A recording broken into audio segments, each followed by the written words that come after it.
El Last Word es un cóctel clásico que debes aprender. Se dice que viene de la era de la prohibición en América. Tiene un sabor fuerte, refrescante. Vamos a prepararlo. Este cóctel cuenta con 4 ingredientes y recordar sus medidas es muy fácil, ya que vamos a servir 1 onza por ingrediente. La gin puede ser de tu preferencia. El chartreuse verde, el cual es un licor francés con más de 130 hierbas, plantas y flores. De Francia nos vamos a Italia con el licor de cereza maraschino. Y por último, zumo de limón bien fresco. Sin ningún orden en específico, vamos a servir 1 onza. Voy a comenzar con el gin.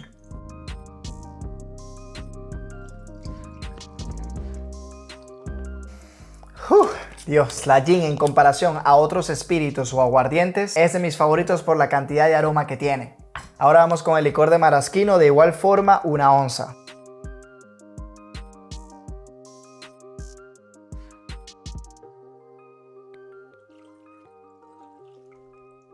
Chartreuse 1 onza.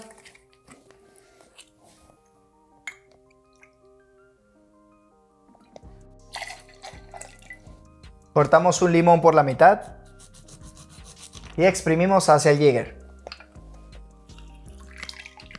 Si se quedan sin zumo, podemos usar la otra mitad. Muy bien. ¡Opa! Agregamos hielo hacia el shaker y ahora sí estaremos listos para agitar.